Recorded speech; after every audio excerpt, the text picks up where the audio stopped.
Coming up on Nittany Game Week. This senior class has a chance to, really make history. The women's hockey team is back in the league championship. They can secure their fourth consecutive AHA title if they can win on home ice against Mercyhurst. Just a lot of people I haven't really talked to in a lot of years, just showing their support and reaching out to congratulate me. One of the seniors guiding the women's hockey program to unprecedented heights is gold medalist Tessa Janicki. Why she hasn't had much time to celebrate her historic victory with Team USA. We got to go full throttle the rest of the season. And the men's lacrosse team is about to face the meat of their schedule. What they learned from a pair of early one-goal setbacks to prep them for 5 ranked opponents in the next 5 games. This is Nittany Game Week.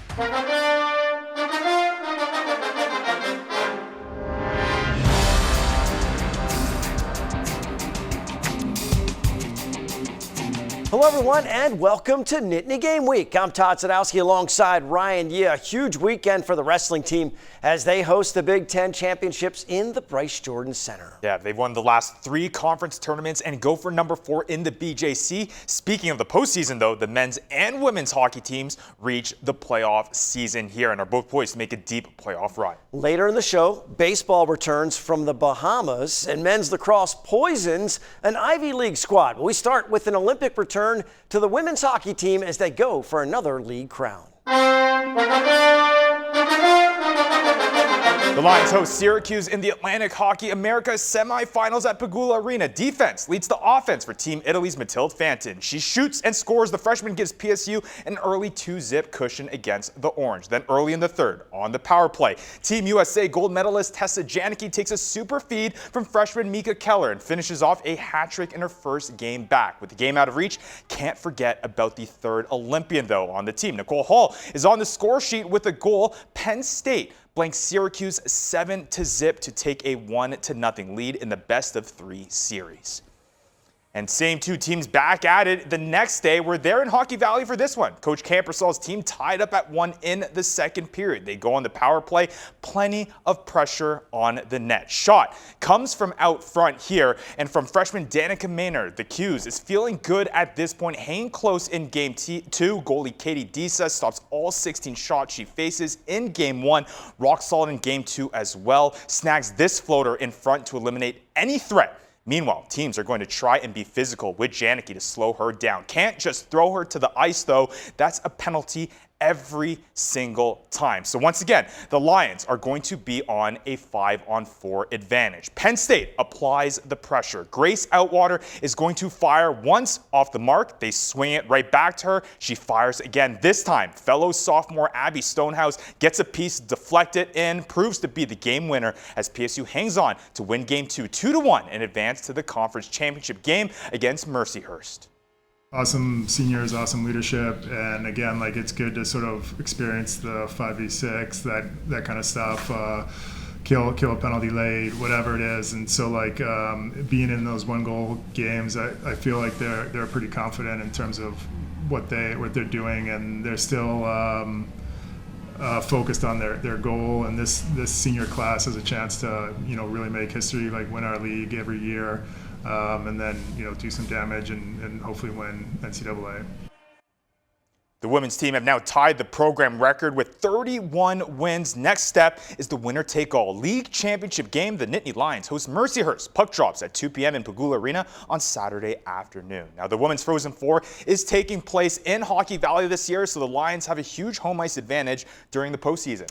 And as we mentioned, they also have a gold medalist on the roster. And I had a chance to catch up with Team USA's Tessa Janicki after the Game 2 victory. She nets 4 goals in her first 2 games back with the blue and white. I mean, it's obviously a different jump and a different level, so I think being able to play at that level for the past month has made it easier to see openings and be more creative again coming back into this league. So yeah, this weekend was a lot of fun. I'm glad we got it done early. Getting back on Eastern Standard Time, you might look at your watch or your phone and go, okay, what time is it? How are you making that adjustment body-wise? Took a few days to get back to it, but yeah, I mean, I just rested I knew what I needed to do, and I don't usually have a problem with it, but it was a little bit harder this time just because sleep schedules were a little off, obviously, like after we won and whatnot, but yeah, I'm good now. Has it sunk in yet? The gold medal, the whole experience, what are the things that are kind of flashing through your mind? Does it feel like a big whirlwind and a bit surreal that you're a gold medalist?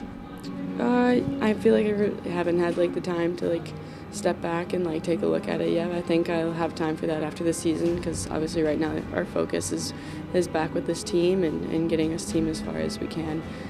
Just because I know we have the potential this year, and there's time for that after the season, obviously. But yeah, I've been having great support here, so it's been a lot of fun coming back. How many people came out of the woodworks to text you, to congratulate you, that you've heard from? The hockey community is not always that large. I mean, even though it's worldwide. Yeah, there's a few people I feel like I haven't talked to in a few years, but maybe that I played with in the past that texted me. A lot of the guys I grew up playing with, a lot of them texted me, same thing.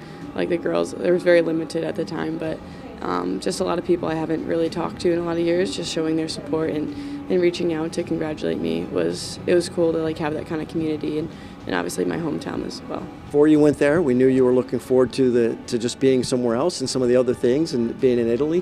What was the Olympic experience like away from the ice and some of the things that you were able to enjoy while you were over there? Life is just a lot different over there. I think for most people, we got to go to a lot of public transit and on trams and figuring out that sort of way of travel, but I got to go to a few speed skating events and that thing, got to enjoy some good pasta and pizza and coffee as well. So just got to enjoy the environment that we were around, as well as other athletes and supporting them. The special connection you have with your team, you guys spread out. I mean, you guys got a text thread, your Olympic teammates, you're keeping in touch as you kind of go. I mean, you go through an experience like that, you get so close. We definitely still text. I feel like there's usually a TikTok a day sent into the group chat. So yeah, I mean, a lot of people are right back into the game, so there haven't obviously been a ton of time to catch up, but I think we're going to go on a trip as a team, after everyone's seasons and get that group back together to really get to celebrate what we did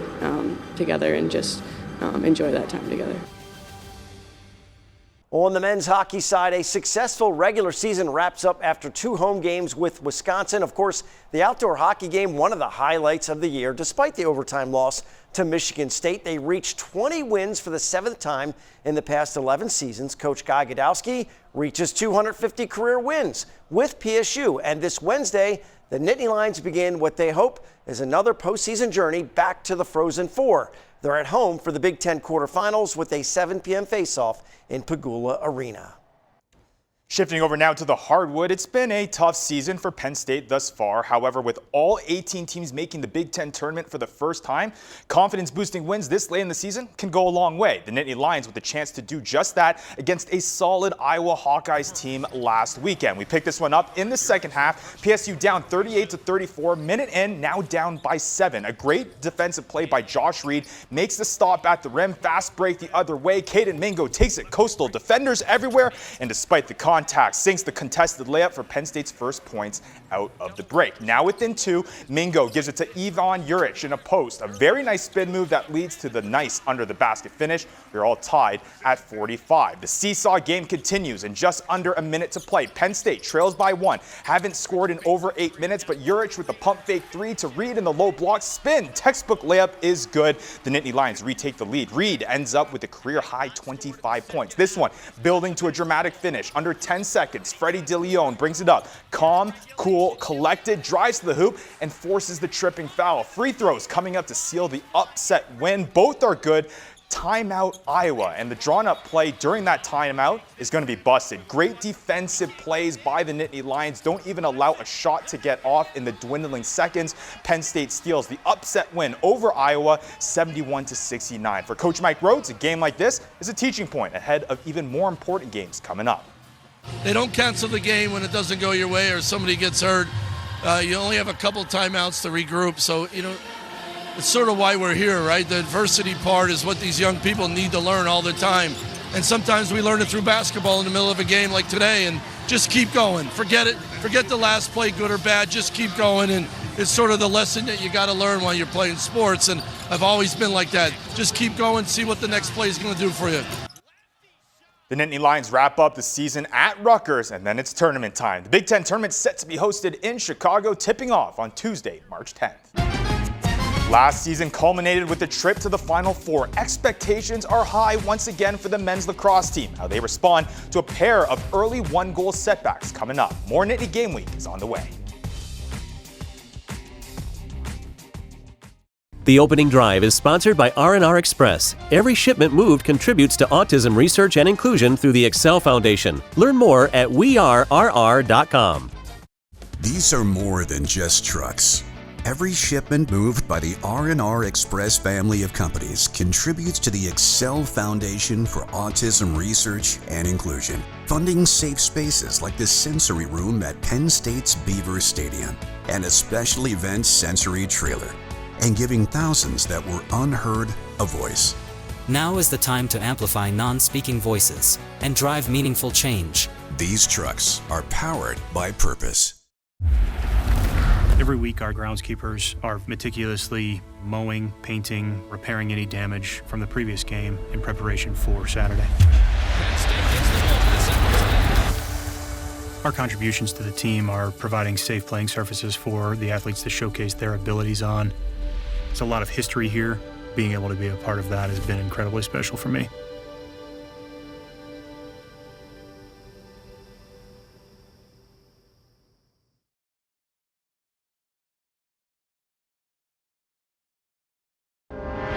Nittany Game Week is brought to you by West Shore Home, official partner of Penn State football.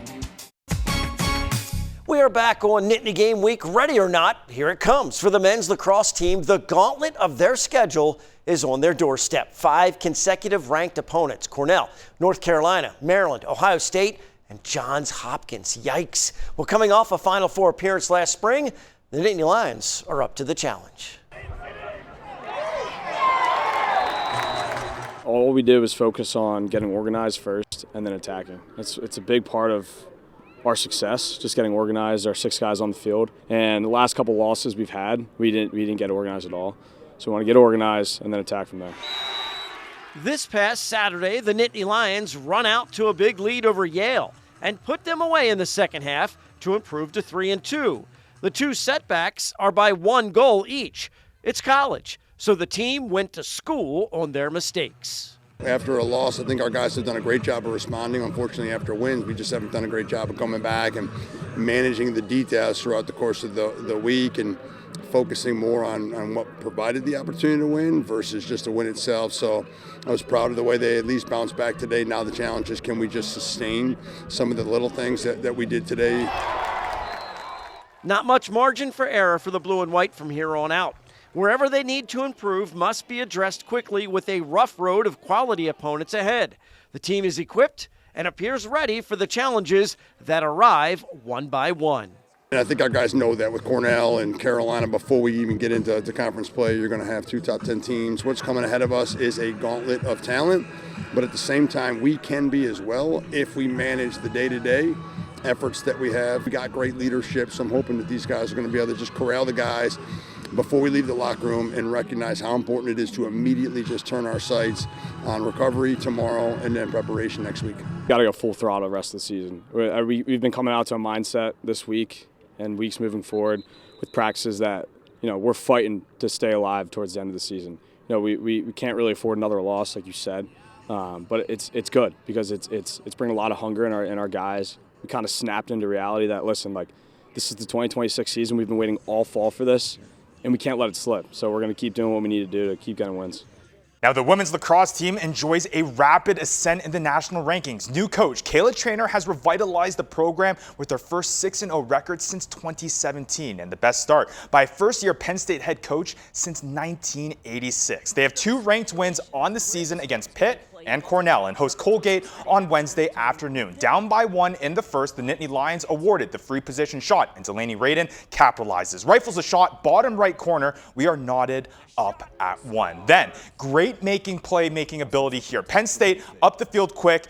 Ellie Wish spots Aiden Wainman driving to the net. Perfect pass, perfect finish. PSU up by 1. And the scoring keeps on coming, capitalizing on the turnover. Penn State the other way. Behind the net, Delaney Radin gets it to Wainman again. Second goal of the game makes it 3-1. The Nittany Lions score 6 unanswered. And in the end, take it 20-8 in dominant fashion and remain perfect this season at 7-0. Now, 9 former Nittany Lions take part in the NFL Combine in Indianapolis. Perhaps the most intriguing prospect to watch is quarterback Drew Aller. Everyone in Happy Valley knows the physical tools are there. Aller shows off his strong arm and accuracy, could be the 3rd QB overall selected. Stock could be rising for running back Katron Allen, too. He is Penn State's all-time leading rusher after splitting carries for 4 years with Nick Singleton. Allen ran well in drills and showed off his receiving skills. The individual who really turned heads, though, is defensive lineman Zane Durant, mostly with his straight line speed as he runs a 4.75 time that is faster than both Dak Prescott and Patrick Mahomes when they ran at the Combine as rookies. Durant and offensive lineman Venga Ioane were named to the All-Combine team for players that stood out with their performances.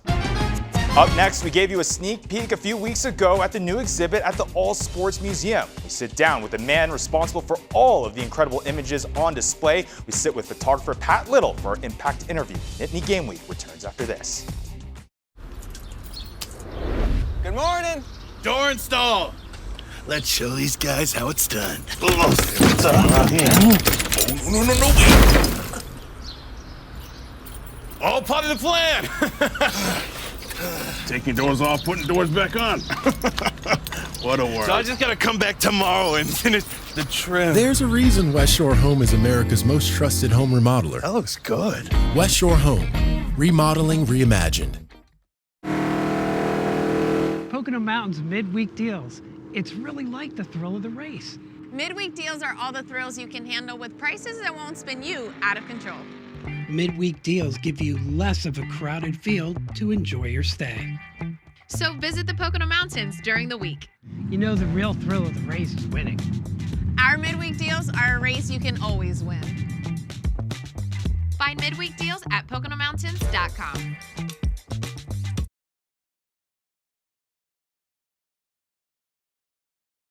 Impact Interview is sponsored by the Pocono Mountains, where small-town charm meets big adventures. Book your trip today by visiting PoconoMountains.com. Welcome back to Nittany Game Week. We gave you a sneak peek last month at the new exhibit on display at Penn State's All Sports Museum entitled The Way I Saw It. It's a photography retrospective highlighting the Nittany Lions sports programs between the years of 1977 through 2005. And the images come from the extraordinary work of Pat Little. I had the pleasure of sitting down with Pat to discuss the exhibit and the process of consolidating a career's worth of photographs for the public to enjoy.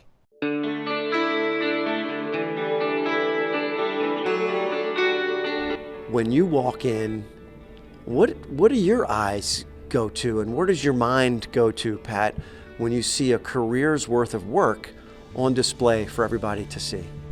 It's fascinating. And I'm really humbled and honored that this has happened. I mean, I had no idea that this was coming down the tracks.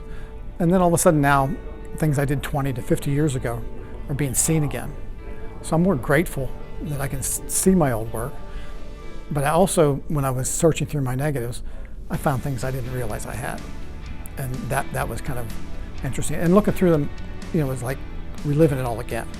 And like I said, I did that for over 25 years of work. So it's like going back through your career and just taking a peek back. But so I'm proud of it. I'm very proud of it. Documenting history and the sports history, as you mentioned, it is an honor and it's an undertaking just to be there at all those moments. Where did you even begin with this process when it comes to the collection? It started after my initial conversation with Lou, when he asked me to do this, and then I realized how much work it was going to be. And when I sat down and looked and tried to figure out how I was going to do all this, I had stacks and stacks and piles of stuff, and I knew it was, it's a finite number, but it's a lot. I just started with book number 1 and just started my very beginning of my career in 1977 when I started with the Daily Collegian.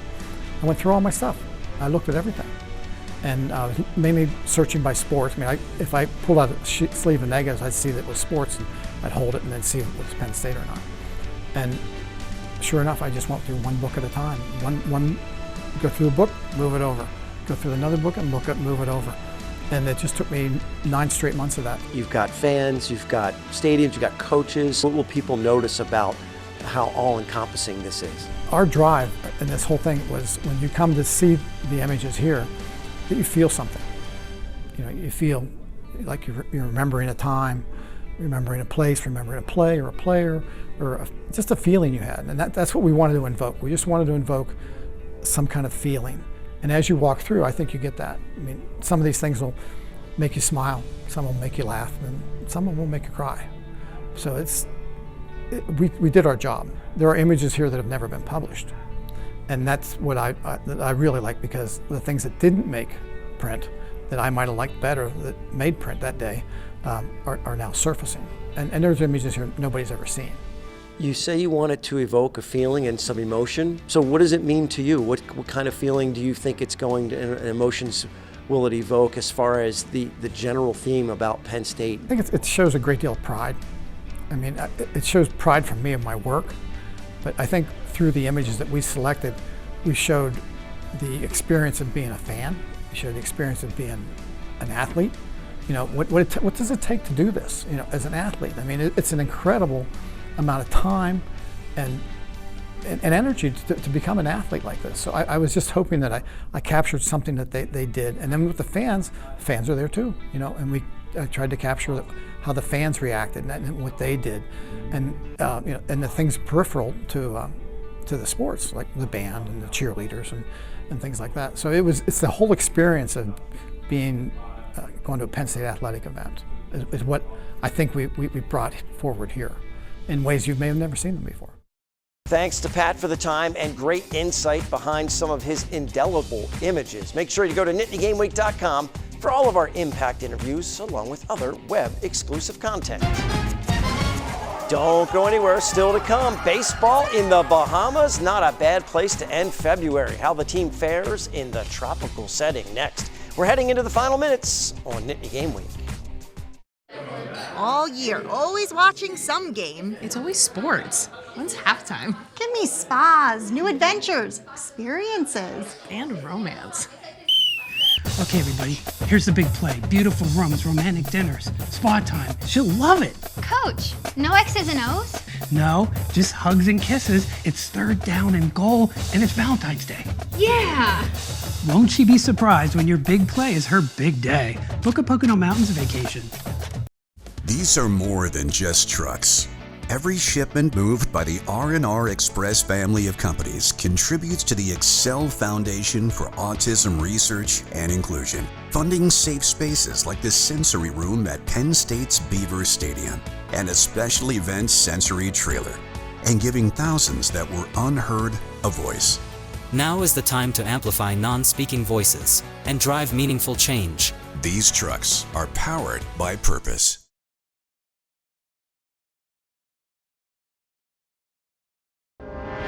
Nittany Game Week is brought to you by West Shore Home, official partner of Penn State football.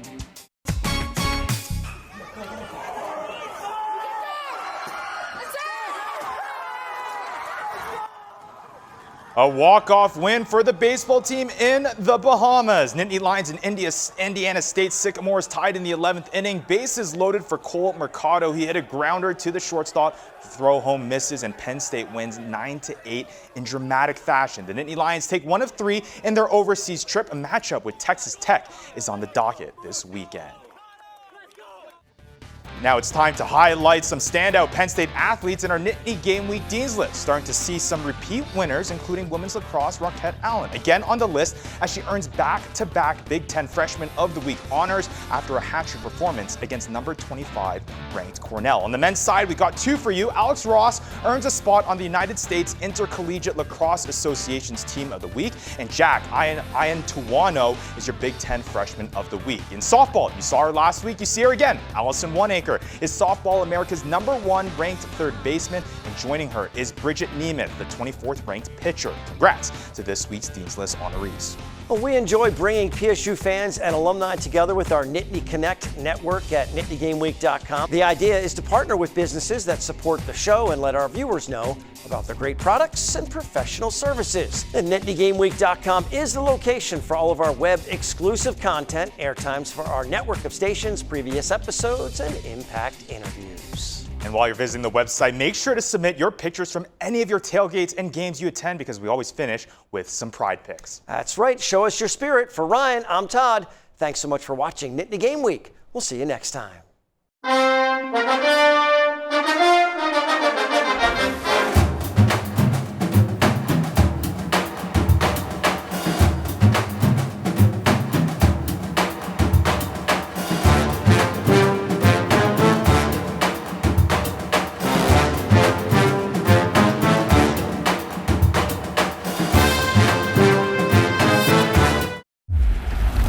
Every week, our groundskeepers are meticulously mowing, painting, repairing any damage from the previous game in preparation for Saturday. Our contributions to the team are providing safe playing surfaces for the athletes to showcase their abilities on. There's a lot of history here. Being able to be a part of that has been incredibly special for me.